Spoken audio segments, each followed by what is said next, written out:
tarde, bem-vindos à segunda edição do CNN Mercado. O Ibovespa opera em queda de 0,3% aos 119 mil pontos e o dólar sobe e é cotado a R$ 4,90. Os investidores acompanham as oscilações do cenário externo e das commodities. O preço do petróleo Brent cai mais de 1% no mercado internacional e o minério de ferro também encerrou o dia de negociações com perdas de mais de 1% lá na Ásia.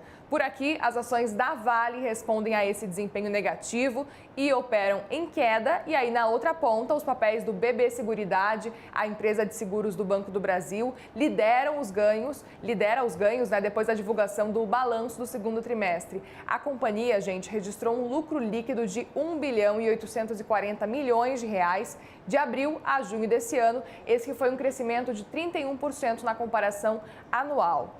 E depois do corte de 0,5% na taxa Selic, o mercado reduziu para 11,75% ao ano a projeção para os juros em 2023. Houve também uma queda nas estimativas para os próximos 2 anos, para 9% em 2024 e 8,5% para 2025 na taxa Selic. Os dados do Boletim Focus foram divulgados pelo Banco Central hoje e as projeções para a inflação desse ano se mantiveram em 4,84%.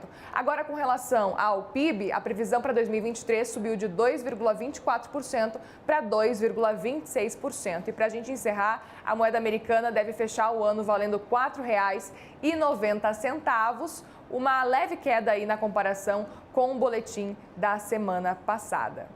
As discussões do marco fiscal na Câmara devem avançar nessa semana. O presidente da Casa, o Arthur Lira, pediu para o relator do texto, Cláudio Cajado, se preparar para discutir na reunião de líderes as mudanças feitas pelo Senado. As alterações precisam passar pelo crivo dos deputados antes de seguir, então, para a sanção presidencial. E entre as principais mudanças está a retirada do Fundeb e do Fundo Constitucional do Distrito Federal do limite de gastos. Mas uma possível apreciação do marco fiscal ainda nesta semana depende de vontade política e passa pelas negociações da reforma ministerial. A avaliação de interlocutores do Palácio do Planalto é de que, com o aval do Congresso, o governo teria aí uma noção melhor do espaço fiscal disponível para o Programa de Aceleração do Crescimento, o PAC, que deve ser lançado na próxima sexta-feira, dia 11.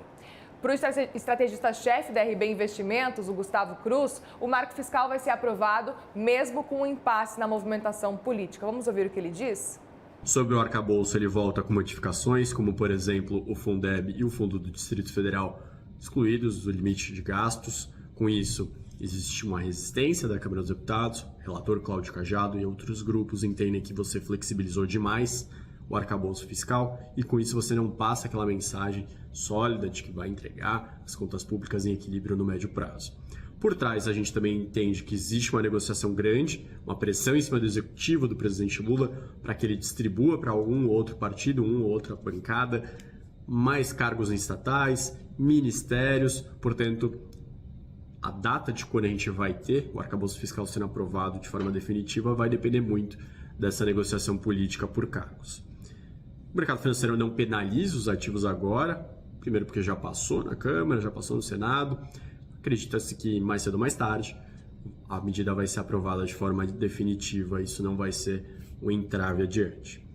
Muito bem, agora a gente fala que lá no nosso site a gente tem uma lista com as ações mais indicadas para investir no mês de agosto. Vamos dar uma olhadinha então quais são essas ações?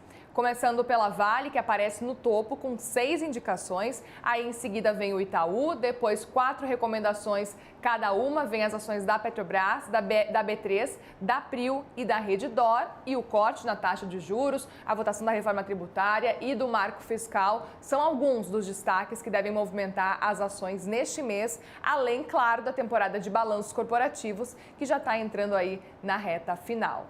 Às 2h55 da tarde eu volto com atualizações do mercado de hoje. Você fica agora com um grande debate com a Luciana Barreto. Até mais!